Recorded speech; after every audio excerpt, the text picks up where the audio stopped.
Bonjour et bienvenue dans cette capsule du dimanche 26 mars 2023. J'aimerais d'abord vous dire un grand merci à vous toutes et tous qui nous suivez régulièrement sur notre chaîne YouTube. Chaque semaine, nous avons pas des milliers de vues, mais bien quelques personnes comme vous qui nous suivez régulièrement et ça fait chaud au cœur de le savoir. Depuis bien quelques mois, nous sommes dans une dynamique missionnelle ici à l'église de l'Oasis. Durant la fin du Covid, l'année passée, nous avons commencé le parcours qui s'appelle Lifestyle, un parcours qui nous invite à rencontrer nos amis, nos voisins, nos collègues de travail, des rencontres aussi peut-être fortuites des fois, comme ça dans la rue ou un magasin, et de pouvoir finalement témoigner de ce que l'on vit avec Christ, offrir peut-être aussi, ne serait-ce que de l'écoute, et puis peut-être aussi la prière pour des personnes qui seraient ouvertes à le demander. Et comme ça, entrer dans une relation qui n'est pas juste de parler de la pluie et du beau temps, mais de parler aussi de ce qui nous tient vraiment à cœur et ce qui est notre raison de vivre, quelque part. Donc, tout un parcours qui nous a permis d'approfondir cette perspective en fait missionnelle d'une Église aujourd'hui qui apporte l'Évangile de manière tout à fait contemporaine et recevable par les personnes que nous pouvons côtoyer tous les jours. Et puis la fin du Covid est arrivée, heureusement, mais aussi avec la fatigue qui s'est fait ressentir, qui est ressortie même avec la fin des restrictions et des confinements et autres. Un temps où nous avons travaillé la question ou la pertinence du sabbat pour aujourd'hui. Savoir prendre des temps d'arrêt, savoir se reposer, savoir prendre du temps en famille, du temps avec Dieu, du temps avec des amis, du temps de détente, mais du temps de fête, du temps de joie, dans la présence du Seigneur, dans cette présence bienfaisante qui nous ressource. Et puis maintenant, le printemps pointe son nez, avec un regain d'énergie, un regain de joie aussi, l'envie de bouger, des nouveaux projets. Et bientôt, au cinéma de Morges, par exemple, nous aurons la possibilité de diffuser cette série qui parle de Jésus, qui s'appelle Chosen. Et c'est dans le cadre de la plateforme écuménique de Morges que nous allons pouvoir le faire. Et ça, c'est réjouissant de voir finalement à la fois les différentes églises de Morges qui se mettent ensemble et qui sont d'accord sur ce projet, mais aussi les responsables du cinéma qui nous ont fait un bon accueil à ce projet, puis qui ont envie de vraiment collaborer aussi avec nous sur cette série, mais aussi peut-être sur d'autres films. Et ça, nous verrons comment on va développer finalement cette relation avec les responsables du cinéma, et c'est vraiment encourageant. À l'Ascension, nous allons vivre en église, mais aussi avec plein d'autres personnes, d'autres églises de la région, de la Suisse romande, le parcours Vivre libéré.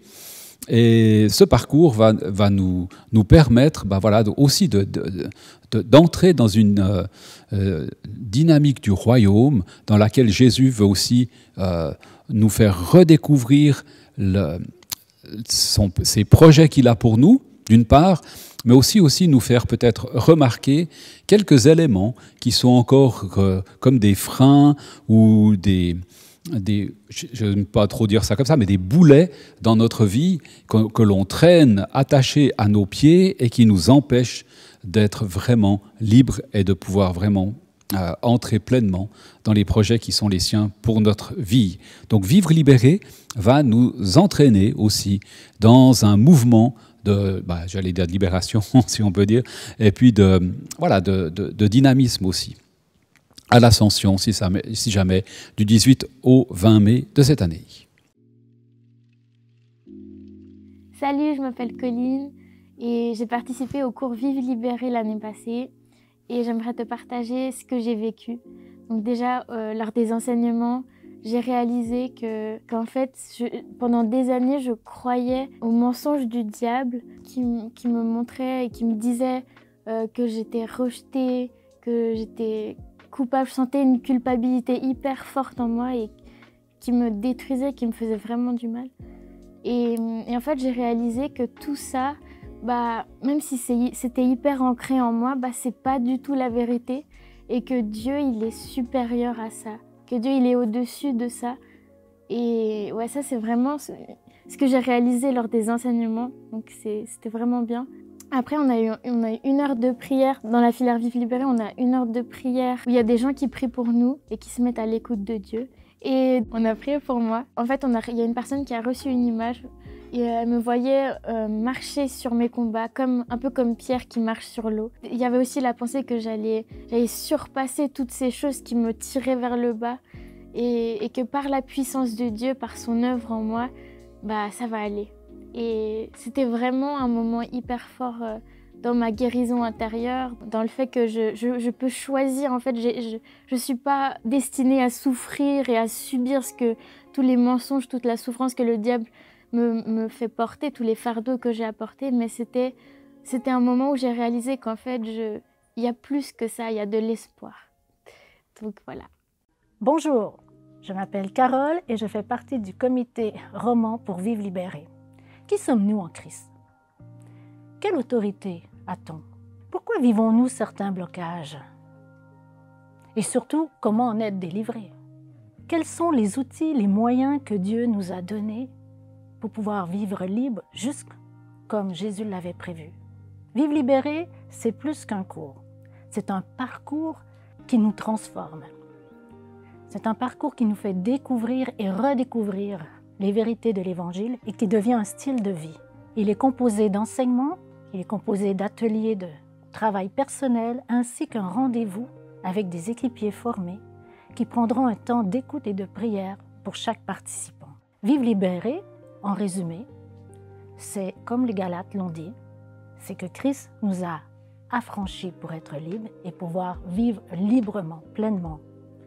Et aussi pour nous-mêmes, mais aussi pour le royaume de Dieu. Découvrir sa destinée, qui on est en Jésus et pour Jésus, et le faire connaître.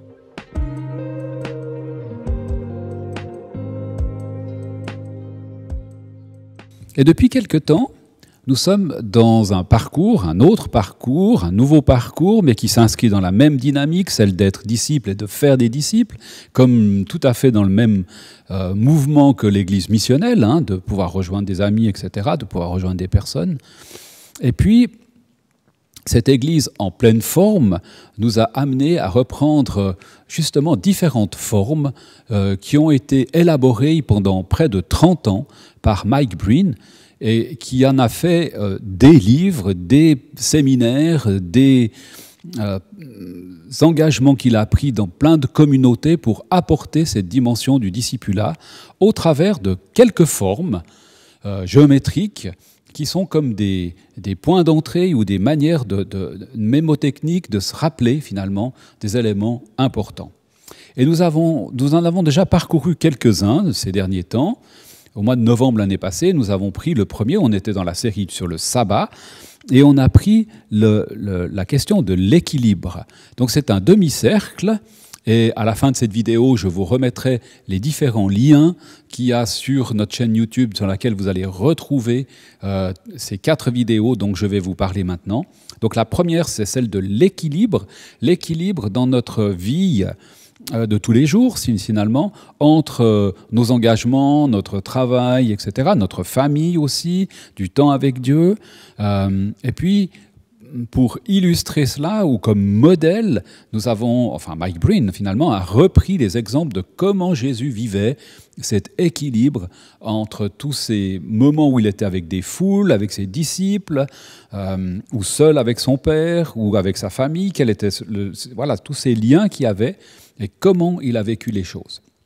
Et du coup, ça nous donne aussi plein de pistes pour nous-mêmes de comment vivre un équilibre entre notre vie professionnelle qui est de plus en plus exigeante, notre vie de famille qui est soit toujours plus exigeante, soit aussi parfois délaissée, parce que justement on est trop pris ailleurs, et puis nos engagements bénévoles aussi, parfois, qui nous prennent beaucoup, et beaucoup de monde s'engage beaucoup, par exemple, dans cette communauté, il y a beaucoup de monde qui s'engage. Comment on va garder un équilibre pour toujours avoir cette perspective de bien vivre les choses, de pouvoir être pertinent au bon moment dans les engagements qui sont les nôtres, dans les moments présents. Être vraiment présent dans les différents moments, que ce soit au travail, que ce soit avec Dieu, que ce soit avec sa famille, ou encore dans d'autres engagements. Ça, c'était la première forme, finalement, qu'on a travaillé, et ça fait penser un petit peu à un pendule, vous savez, ou une pendule. Voilà, puis il faut trouver le balancier va des fois d'un côté, va des fois de l'autre, et puis il faut quand même qu'il y ait un peu un équilibre là au milieu, et s'il est toujours bloqué d'un côté, il y a quelque chose qui va mal se passer dans notre existence. La deuxième forme que nous avons abordée, cette fois, c'était un cercle complet, le cercle de l'apprentissage. Et dans ce cercle, en fait, on a notre vie de tous les jours, et puis, à un moment donné, il y a des événements qui peuvent se produire. Comme si Dieu, tout d'un coup, mettait sur notre chemin, non pas une pierre pour nous faire tomber, mais un événement. Voilà. Et qu'est-ce qu'on fait de cet événement? Est-ce qu'on saute par-dessus puis on continue comme si de rien n'était? Ou alors est-ce que cet événement va tout d'un coup susciter tout un travail de réflexion et qui va être ce cercle d'apprentissage, en fait, hein, qui est coupé en deux. Enfin, voilà, je vous laisserai retrouver ça sur la vidéo.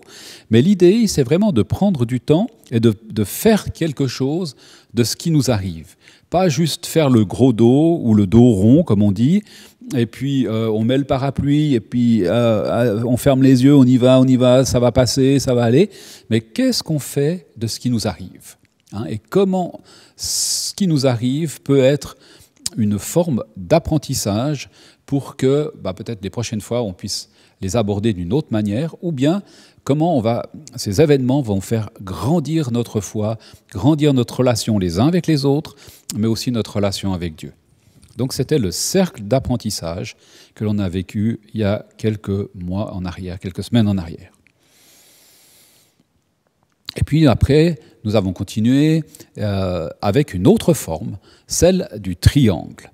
Le triangle des relations. Et dans ce triangle des relations, ce qui était intéressant de découvrir, c'est, alors bien sûr, il y a les relations, je vous l'ai dit rapidement, mais les relations avec Dieu, les relations avec nos frères et sœurs, j'allais dire la communauté, et puis la relation avec les autres personnes extérieures, justement nos amis, nos voisins, nos collègues de travail, les rencontres qu'on peut faire dans la rue. Comment est-ce qu'on garde un équilibre entre ces trois dimensions relationnelles? Et quand on est... Et souvent, on est sur deux points, en fait, hein. Il y a deux points forts. Soit on est très en relation avec Dieu et avec la communauté, ce qui fait qu'on aurait tendance à vivre un petit peu replié sur nous-mêmes, hein, un peu club de copains. Ou alors on peut être très orienté sur Dieu et les autres.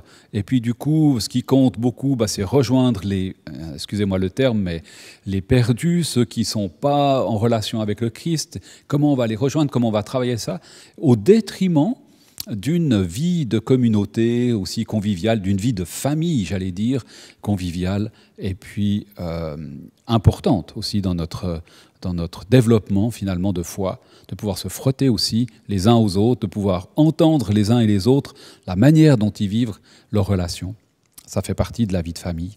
Et on peut être aussi dans une deuxième ou une troisième position qui est celle d'être très orienté sur les autres, les gens de l'extérieur, les amis, voisins, etc., et sur la communauté.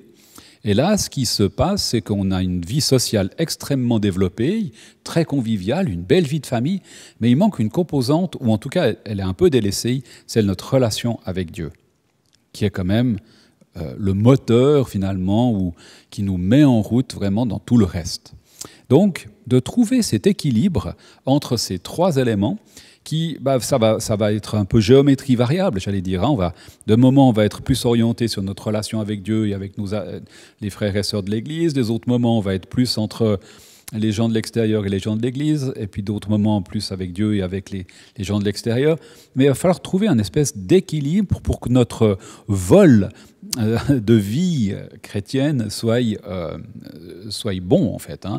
Si on est tout le temps trop le nez en l'air, etc., ben, on va perdre de la vitesse, puis on va aussi tomber.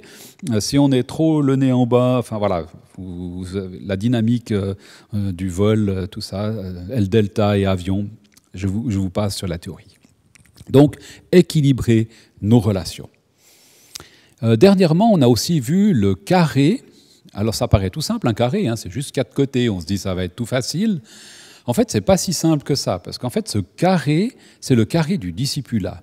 Et comment Jésus a travaillé, a œuvré, a conduit ses disciples au travers de tout un processus finalement qu'on découvre au travers de ce carré, qui est celui d'une part de comment le disciple ou la personne qui suit Jésus, un disciple, a été appelé, et puis comment s'est développée finalement sa relation et sa vie de disciple. Alors la première étape, elle est assez intéressante parce que Jésus est très directif en fait. Il arrive vers des gens qu'il ne connaît pas, enfin on suppose qu'il ne les connaît pas en tout cas, puis il leur dit « Viens, suis-moi, et je ferai de vous des pêcheurs d'hommes ». Donc il leur donne à la fois un ordre, « Viens et suis-moi », puis à la fois une vision. Je vais faire de vous des pêcheurs d'hommes, alors que souvent c'était des gens qui étaient pêcheurs plutôt de poissons. Première étape, et ils viennent et ils sont convaincus et on y va. Et puis la deuxième étape, tout d'un coup, ils réalisent que Jésus n'est pas tellement apprécié des autorités juives. Et ils se trouvent dans une panique, quelque part, où ils se disent, mais si les responsables du peuple rejettent Jésus, qui veulent le faire mourir, nous qui sommes ses disciples, on va vivre la même chose. Donc il y a une perte de confiance, il y a une perte de plaisir, il y a vraiment une chute au fond du trou. Et que fait Jésus ? Il ne les engueule pas, il ne leur dit pas, il ne leur fait pas des grandes théories.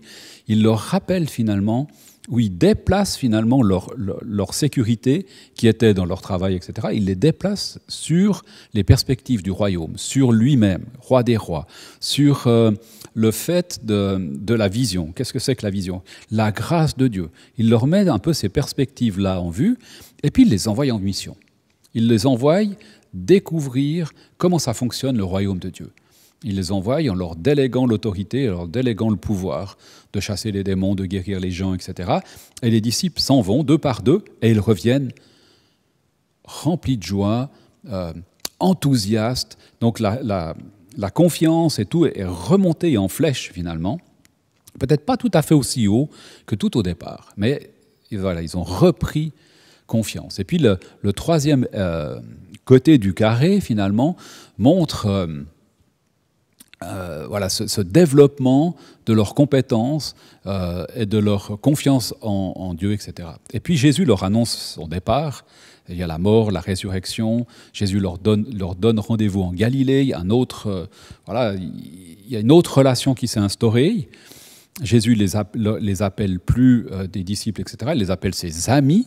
Donc il y a vraiment une autre relation qui s'est développée avec eux.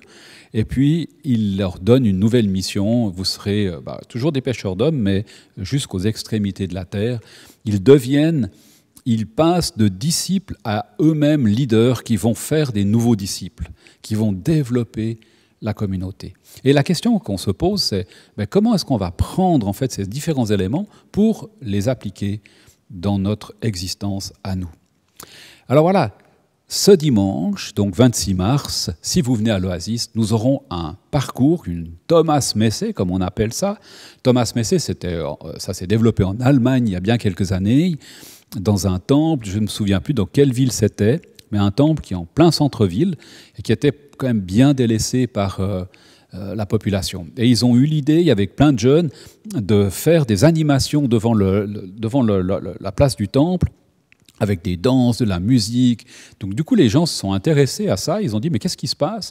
Et puis, ils leur ont dit, mais voilà, si vous voulez découvrir, entrez seulement et allez découvrir finalement un parcours qui était installé dans l'église où c'était l'annonce de l'évangile finalement, hein, le chemin du salut finalement qui était présenté. Et l'idée, c'était un petit peu comme il a été dit à Thomas, viens et vois. Donc entre et découvre.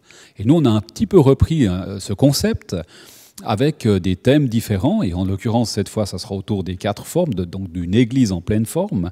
Et puis, on va redécouvrir ces 4 formes dont je vous ai parlé maintenant, brièvement, avec des temps de réflexion, des temps pour écouter ce que Dieu veut nous dire, personnellement, mais peut-être aussi en communauté. Et puis ensuite, on va pouvoir remettre tout ça ensemble dans un petit moment de partage, de témoignage. Et puis, ça sera déjà le temps convivial de l'apéritif. Donc on va essayer d'équilibrer un petit peu nos relations entre ce qu'on va vivre ensemble, ce qu'on va vivre individuellement, notre relation avec Dieu, notre relation avec les autres. Voilà, on va essayer de mettre aussi en pratique les choses qu'on étudie. Donc voilà, je te donne rendez-vous dimanche 26 mars, 10h, ici même, pour ce temps de parcours de la Thomas Messée. D'ici là, je te souhaite une bonne semaine, un bon dimanche, une bonne journée. Je rappelle qu'il y aura Vivre libéré à l'Ascension. Et donc, les inscriptions sont ouvertes, si jamais on retrouve tout ça sur notre site internet. Et je te souhaite donc une belle journée, un bon dimanche, et au plaisir de se revoir bientôt.